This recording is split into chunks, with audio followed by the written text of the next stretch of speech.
이 시간 함께 하나님께 예배드리기 위해 이 자리에 참석하신 우리 모든 성도님들을 환영합니다. 오늘은 시대소망 41장 갈릴리에서의 위기, 그 부분이 꽤 길어요. 그래서 오늘과 다음 시간 두 편으로 나눠서 말씀을 전하고자 합니다. 다 같이 요한복음 6장 22절부터 보도록 하겠습니다.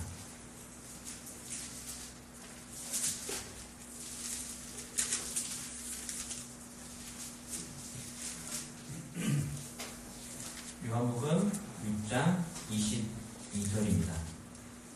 지금 요한복음 6장을 피셨기 때문에 쭉 보시면 요한복음 6장 1절부터 15절까지는 제가 전에 설명드렸던 대로 사복음서에 전부 다 기록되어 있는 오병이어 기적입니다. 그러면서 그 기적을 맛본 다음에 이제 예수님을 끌어다가 일부러 왕을 삼으려고 했는데 예수님께서 그 모임을 해산시키시면서 제자들을 이제 16절부터 21절까지 이제 배를 타고 건너가게 하시면서 예수님은 그 무리를 걸으시고, 그래서 그 다음날 이제 건너편에 이제 건너고 나서의 일들입니다. 그 건너편에서의 일들인데 이제 많은 무리들이 다시 예수님을 찾아왔어요. 근데 찾아와서 보시면 이제 먹던 곳에 가까이 와서 이제 24절입니다. 6장 2절. 무리가 거기에 예수도 안 계시고 제자들도 없음을 보고 곧 배를 타고 예수를 찾으러 가버나움으로 가서 바다 건너편에서 만나 라비여 언제 여기 오셨나이까.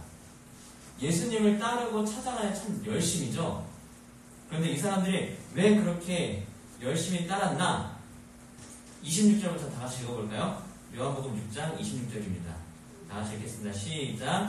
예수께서 대답하여 이르시되 내가 진실로 진실로 너희에게 이르노니 너희가 나를 찾는 것은 표적을 본 까닭이 아니요 떡을 먹고 배부른 까닭이로다. 이어서 읽겠습니다. 썩을 양식을 위하여 일하지 말고 영생하도록 있는 양식을 위하여 하라. 이 양식은 인자가 너희에게 주리니 인자는 아버지 하나님께서 인치신 자니라. 아멘.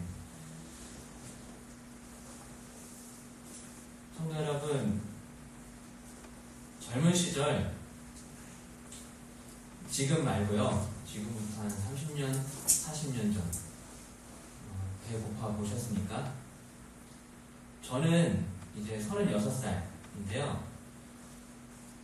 배고파 본 적은 없어요. 그러니까 일부러 열심히 놀아서 식사도 안 먹으면서 노는데 정신 팔려가지고 이제 한 끼 굶고 뭐 그런 식으로 배고파 본 적이 있는데 집에 밥이 없어서 배고파 본 적은 없습니다. 예, 저희 또래 세대들이 다 그런 것 같아요. 먹는 것에 있어서 오늘날 대한민국에서 먹는 것에 있어서 그렇게 극한의 상황이 있는 경우는 크게 드뭅니다. 그런데 좀 많은 청년들이 그런 어떤 육체적인 배고픔은 느끼지 못하지만 정신적인 배고픔, 심리적인 배고픔, 감정적인 배고픔, 이제 하나님의 말씀을 비춰보면 영적인 배고픔을 참 많이 느끼는 세대인 것 같아요. 세상이 이렇게 발전해왔으면 어떠한 그 마음의 병, 우울증 이런 거가 없고 더 발전했으니까 더 좋고 즐거워야 되는데 오늘날 시대가 이제 배고픔은 해결됐는데 아직까지 우리 사회에 있어서 마음의 병은 여전히 존재합니다. 우리 모습만 봐도 인간이 그 배고픔만 채운다고 해결되는 게 아니에요. 결혼을 해서 잘 먹인다고 되는 게 아니라 잘 먹이고 좋은 일도 하고 좋은 데도 데려다 보고 좋은 대화도 하고 여러 가지 그 마음을 채울 만한 일들이 필요합니다. 정말 그 배고프신 시절에 하나님께 기도하면서 어떠한 기적적으로 그 나의 육신의 필요를 공급하셨던 하나님의 능력을 경험해 보셨던 그런 간증거리가 참 많으실 겁니다. 그런데 오늘 이 예수님을 따르던 수많은 무리들, 뭘로만 생각했냐면요, 예수님을 그들의 육신의 필요만 공급해주는 분으로만 여겼습니다. 물론 예수님께서 우리의 어떤 현실적인 필요를 다 아시고 그것을 능히 공급하실 수 있으신 분입니다. 그런데 예수님께서 이 땅에 오셔가지고 많은 무리를 이끄시고 그들에게 기적을 베푸셨던 게 그들의 배고픔과 어떤 육신적인 만족을 채우기 위한 것이 전혀 아니었음이 오늘 요한복음 6장 22절부터 이제 다음 시간에 보시는 71절까지 6장 모든 것까지의 중심 내용입니다. 육의 양식이 아니라 영의 양식을 위해서 일해라. 나는 하늘에서 온 떡이니. 다 이런 하늘의 양식에 관한 말씀들이 다 요한복음 6장 초반에 오병이어 기적 이후 그 이후에 나온 말씀들입니다. 성도 여러분, 우리가 예수님께 진정으로 구해야 할 게 무엇이겠습니까? 주기도문에서 예수님께서 가르쳐 주신 기도, 우리에게 일용할 양식을 주옵시고 그 기도 가운데 어떤 육적인 양식만 그 기도에 포함되어 있다고 보셨나요? 그러나 산상순이라는 산상본이라는 그 책에 보시면 주기도문 파트에 보시면 그 기도에는 이중적 의미가 포함되어 있다. 나의 육적인 양식과 영적인 양식을 하나님께 구하는 거다. 이렇게 기록되어 있습니다. 우리에게 일용할 양식을 주옵시고 이 기도를 할 때 나의 어떤 육적인 양식뿐만 아니라 영적인 양식을 구하시는 저와 우리 모든 성도님들 되시기를 간절히 바랍니다. 마태복음 8장 20절 제가 읽어드리면요, 어떤 사람이 이제 그게 유다인데요, 예수님께 와서 제가 주님을 따르겠습니다 이러니까요, 마태복음 8장 20절에서 예수께서 이르시되 여우도 굴이 있고 공중의 새도 거처가 있을 때 인자는 머리 둘 곳이 없다 하시더라. 유다는 처음에 예수님을 따른다면 이분을 따르면 대박이야. 뭔가 계속 따르고 있다면 어떤 부와 명예가 그에게 주어질 줄을 알았습니다. 그런데 예수님을 따르면 내가 이 땅에서 어떤 부와 명예를 얻겠다라고 생각하면서 신앙을 시작한 분들, 그런 사람들은 언젠가는 그 그리스도의 길을 떠나고 등을 돌리게 될 것입니다. 시대의 소망 383페이지. 이 예수님이 그 오병이어의 기적으로 인기를 얻어서 따랐던 많은 무리들에 대한 얘기인데요. 오늘 예수를 왕으로 추대하기를 원하였던 군중들이 내일은 그에게서 돌아설 것이었다. 오늘은 예수님을 왕으로 추대하기를 원했던 사람이 내일은 뭐 한다고요? 예수님에게서 돌아서 버린다고요. 왜 이러냐면 이기적인 야심이 실망을 당하게 될 때 그들의 사랑은 증오로, 그들의 찬송은 저주로 변할 것이었다. 성도 여러분, 우리 충주교회에서는 예수님을 따르는 나의 마음이, 예수님을 사랑하는 나의 마음이 그 어떤 나의 이기적인 동기랑 섞이지 않게 되시기를 간절히 바랍니다. 내가 이기적인 동기랑 섞여가지고 예수님 따른다면 그 이기적인 동기가 충족되지 못했을 때 뭐 하는 사람이 된다고요? 사랑은 증오가 되고 찬송은 저주가 되고, 하나님을 증오하고 하나님을 저주한다니 참 말도 안 되는 소리입니다. 그럼 누굴 따랐다는 거예요? 예수님 따른다고 말을 했지만 내 이기심을 따랐던 거예요. 우리가 진정으로 예수님을 따르게 되기를 간절히 바랍니다. 요한복음 6장 28절입니다. 그들이 묻되 우리가 어떻게 하여야 하나님의 일을 하오리이까? 어떻게 하여야 우리가 하나님의 일을 하오리이까? 성도 여러분, 하나님의 일이 뭐라고 생각하십니까? 교회에서 봉사하는 것, 하나님의 전에서 어떤 일을 했으니까 하나님의 일, 이렇게 생각할 때가 많습니다. 이게 무슨 질문이냐면요, 마치 니고데모가 요한복음 3장에서 예수님께 나아가서 어떻게 해야 제가 하늘에 갈 수 있습니까? 이 질문하고 비슷합니다. 내가 하늘에 가려면 뭘 행해야 할까요? 영생을 하려면 어떤 일을, 어떤 값을 치러야 하겠습니까? 이 질문입니다. 그런데 요한복음 6장 29절 한번 다 같이 읽어보실까요? 하나님의 일이 뭔지 예수님께 직접 대답하셨는데 다 같이 읽겠습니다. 시작. 예수께서 대답하여 이르시되 하나님께서 보내신 이를 믿는 것이 하나님의 일이라 하시니. 아멘. 하나님의 일이 뭔지 물어봤는데 예수님께서 직접 대답하셨어요. 바울이 어떤 계시를 받은 것도 아니고요. 어떤 선지자가 자기 생각과 하나님의 말씀하고 좀 해서 낸 어떤 신학적 결론도 아니에요. 예수님께 직접 말씀하셨어요. 하나님의 일이 뭔지. 하나님께서 보내시니 누굽니까? 예수 그리스도를 믿는 것이 하나님의 일입니다.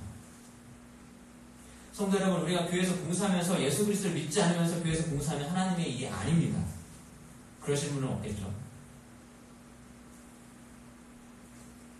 그런데 내가 예수 그리스도를 위해서 봉사한다고 하면서 내 이기심을 채우기 위해서 어떤 그런 나조차도 모르는 그런 것과 섞이면 어떤 내가 봉사를 하면서 비난을 받거나 그럴 때 화가 나고 짜증나고 실망하고 안 하고 말지 이렇게 해버립니다.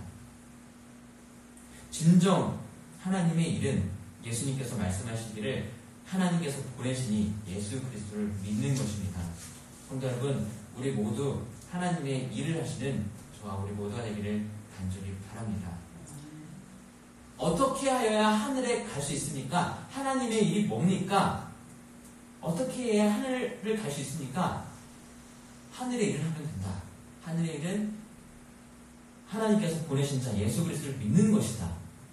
그러면 하늘에 갈 수 있다. 그것이 영생의 값이다. 성도 여러분, 우리가 하늘에 가는 값 예수님입니다. 하늘에 들어가는 길, 세상 죄를 지고 하는 하나님의 어린 양, 그것을 믿는 믿음으로 우리가 하늘에 가게 됨을 믿습니다.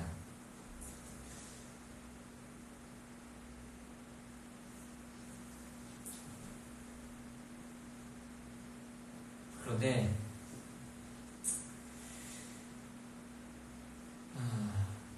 요한복음 6장 41절 한번 보실까요? 그러면서 28절, 29절부터 예수님께서 자신을 믿는 것, 하나님께서 보내신 일을 믿는 것이 하나님의 일이라 말씀하시면서 예수님께서 자신이 생명의 떡이지 어떤 오병이어의 기적을 베푼 그 떡을 원하기보다는 예수 그리스도 자체, 영생하는 떡을 바라라 이러면서 그 얘기를 들으니까 41절 한번 보실까요? 자기가 하늘에서 내려온 떡이라 하심으로 유대인들이 예수에 대하여 수군거려 이르되 이는 요셉의 아들 예수가 아니냐. 그 부모를 우리가 아는데 자기가 지금 어찌하여 하늘에서 내려왔다 하느냐 하면서 이 말씀을 하신 이후에 많은 사람들이 예수님을 떠납니다. 뒤로 넘겨서 66절 한번 보실까요? 요한복음 6장 66절입니다. 그때부터 그의 제자 중에 어떤 사람들이요? 많은 사람이 떠나가고 다시 그와 함께 다니지 아니하더라. 예수님께서 주시는 복이 세상의 복, 육신적인 복으로만 여겼고 예수님께서 진짜 주기 원하는 것을 말하니까 영생하도록 있는 하나님의 일, 예수 그리스도를 믿는 것, 생명의 떡, 그것을 알려주니까 사람들이 뭐해요? 떠나갔어요.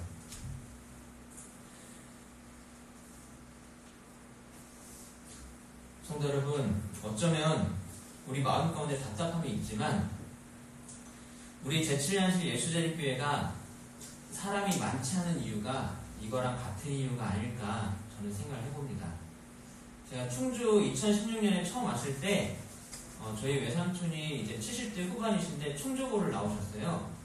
그러면서 이제 제가 온 교회를 말씀드리고, 저희 교회는 아니세요. 천주교에 다니시는데, 전에 있던 교회 하시면서 지금 교인이 몇 명이냐? 한 50명쯤 됩니다. 그러면서 저희 외삼촌께서, 야, 너네 교회는 내가 고등학생 때도 그만큼이었는데 지금도 그러냐? 이러시는 거예요. 좀 부끄러운 얘기이기도 합니다만, 우리 재친하시 예수적인 교인이 된다는 것이 그냥 세상이라고 할까요? 다른 개신교처럼 우리가 가진 이기심과 신앙의 이름을 섞으면 참 인기가 있을 거예요. 하지만 그거는 하나님께서 원하는 일이 아니고 본질이 아닙니다. 근데 그 본질이 아닌 것을 진짜 본질로 하려고 하다 보니까 우리 자신의 욕망과 부딪히면서 정말 힘듭니다. 근데 그것만 그 힘든 부분을 넘기고 정말 하나님의 은혜와 능력 가운데 살다 보면 이것이 진정한 기쁨의 길이군 하면서 어떻게 되냐면 완전히 떠나지 않는 진짜 재림교인이 되시게 돼요. 근데 문제는 새로운 사람이 들어오기가 이제 쉽지는 않은 그런 상태이긴 합니다. 네, 우리에게 또 어떻게 또 다른 방법을 하나님께 주실지 우리에게 숙제긴 합니다만, 예수님 당시에도 많은 사람이 왔다가 이제 본질을 얘기하니까 다 떠났어요. 하지만 정말 예수님 곁에 있는 사람들은 남았습니다. 이제 그 61절 이후로 너희도 나를 떠나려고 하느냐 하니까 베드로와 그 제자들을 대신해서 대표하여 대답하기를, 생명의 말씀이 여기 있는데, 영생의 말씀이 여기 있는데 우리가 어디로 가겠습니까? 이렇게 대답했습니다. 그런 진실한 사람을 예수님께서는 원하십니다. 성도 여러분, 우리가 그런 진실한 사람이 되시기를 간절히 바랍니다.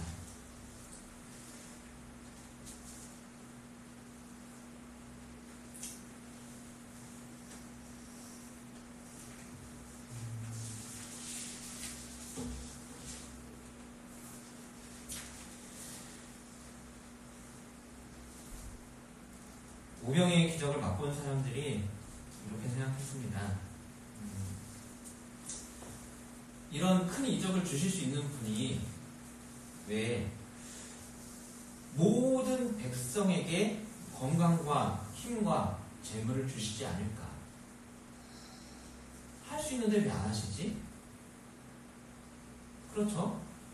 그러면서 왜 로마의 억압에서 해방시켜 주시지 않고 능력과 어떤 명예를 줘서 이 세상 나라에서 가장 높은 높임을 받도록 하시지 않을까 하면서, 그 능력이 있으신 분이 그 능력을 행하지 않으니까 결국 뭐에까지 흔들리냐면 이분이 메시아가 아니구나까지 그렇게 해버립니다.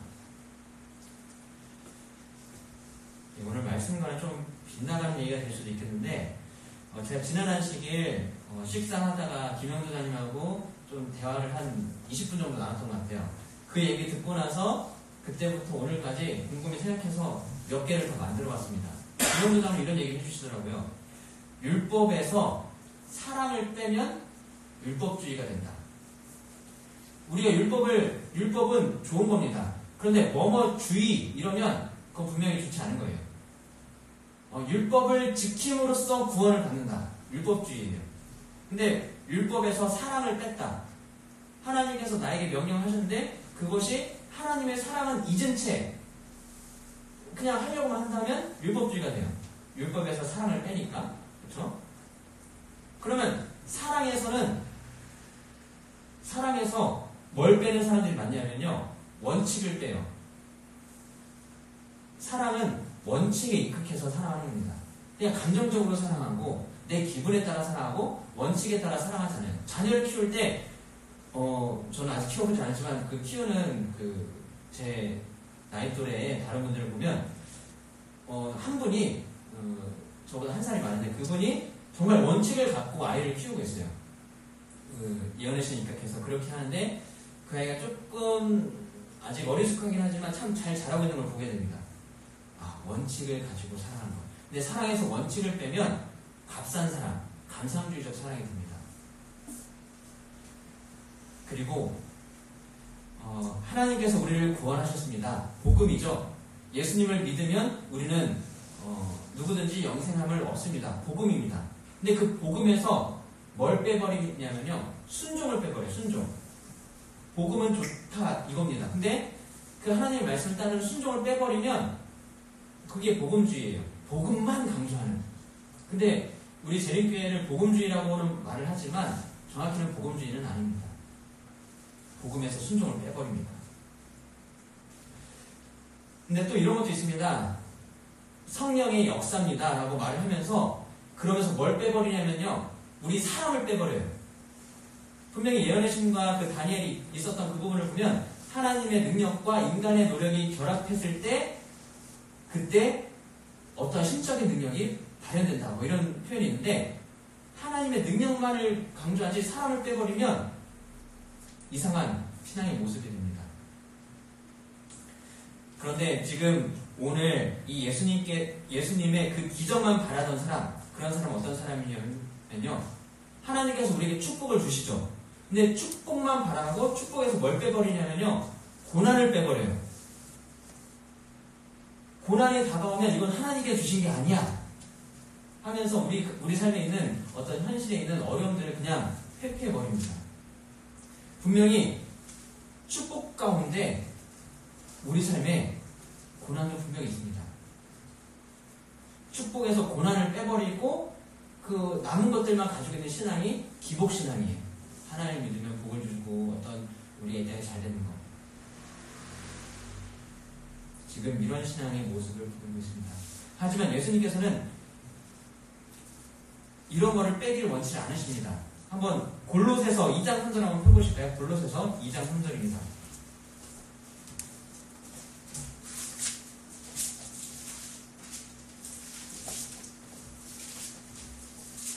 빌립보서 다음이 골로새서인데요.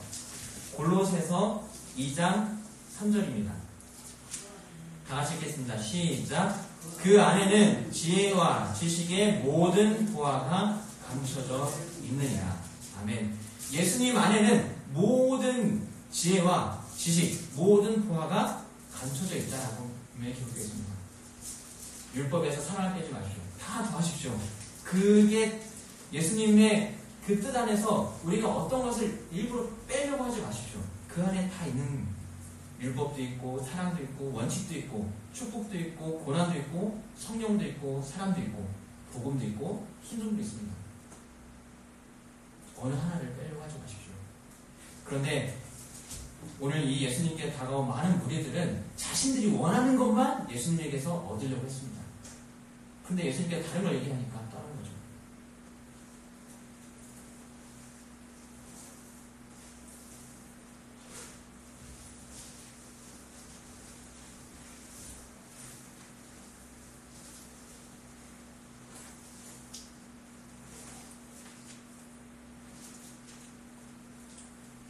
성도 여러분,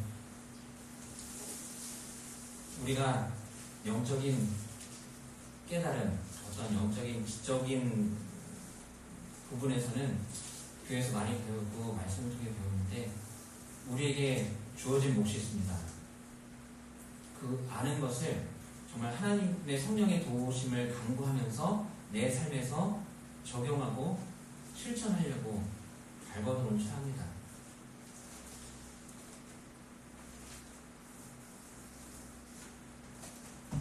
우리의 신앙이 왜 자라지 않고 몇 년 지나도 그 제자리에 있는 이유가 뭐냐면요.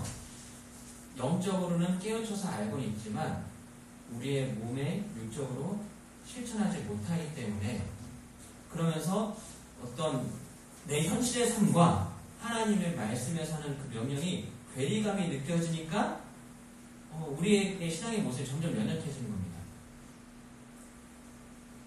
그러면서 하나님께 굴복하면서 하나님 저를 내려놓습니다. 하나님께서 도와주십시오. 이게 이렇게 가야 되는데 내 죄는 가지고 있으면서 하나님 저 모르겠습니다. 기도는 해요. 죄는 가지고 있어요. 왜냐하면 영적으로 알기 때문에 기도는 하는데 죄도 가지고 있어요. 그러면서 하나님 모르겠습니다. 하나님이 좀 알아서 해주십시오. 의존을 합니다. 그게 어떤 거냐면요. 자녀들이 태어나서 자라고 어른이 됐는데 자신의 책임질 능력이 있음에도 불구하고 계속 엄마 아빠한테 손 벌리는 거랑 같은 모습이라고 저는 생각이 돼요. 그런 자녀가 있으면 좀 답답하고 얘가 어떻게 아직까지 애냐 이렇게 생각이 드시잖아요. 분명히 하나님께서 우리가 영적으로 자라가면서 어른의 몫을 감당하기를 원하십니다. 근데 그것이 내가 온전히 하나님께 내려놓는 것, 내가 가지고 있으면서 의존하는 게 아니라 모든 것을 하나님께 굴복하는 것. 같아 보이지만 확연한 차이가 납니다. 요한복음 6장 36절입니다. 요한복음 6장 35절과 36절. 요한복음 6장 35절과 36절이 되겠습니다. 예수께서 이르시되 나는 생명의 떡이니 내게 오는 자는 결코 줄이지 아니할 터이요 나를 믿는 자는 영원히 목마르지 아니하리라. 아멘. 근데 36절에서 뭐라고 하십니까? 그러나 내가 너에게 이르기를 너희는 나를 보고도 믿지 아니하는도다 하였느니라. 성도 여러분, 우리가 예수님을 보고도, 예수님을 알고도, 예수님의 능력을 맛보고도 믿지 아니하는 그런 사람이 되지 않기를 간절히 바랍니다. 말씀을 보고도, 열심히 보고도, 열심히 듣고도 믿지 않는다는 건 뭐냐면요, 따르지 않는다는 거예요. 믿는다, 예, 알겠습니다, 대답하는 게 믿는 게 아니에요. 저도 청주에서 태어나서 저도 뼛속까지 충청도 사람인데, 충청도 사람의 가장 큰 단점 중에 하나가 앞에서 대답을 잘해요. 예, 아니요, 그렇게 하죠. 야. 근데 막상 보면 안 해요. 그게 대답을 제대로 한 겁니까? 그런 모습이 우리의 신앙의 모습이 되지 않기를 간절히 바랍니다. 말씀을 보고 그 봤으면 그것을 진정으로 따르는 우리 모두 성령을 되시기를 간절히 바랍니다. 끝으로 요한복음 6장 37절로 40절 말씀을 읽고 말씀을 마치겠습니다. 아버지께서 내게 주시는 자는 다 내게로 올 것이요 내게 오는 자는 내가 결코 내쫓지 아니하리라. 내가 하늘에서 내려온 것은 내 뜻을 행하려 함이 아니요 나를 보내신 이의 뜻을 행하려 함이니라. 나를 보내신 이의 뜻은 내게 주신 자 중에서 내가 하나도 잃어버리지 아니하고 마지막 날에 다시 살리는 이것입니다. 40절 다 같이 읽겠습니다. 시작.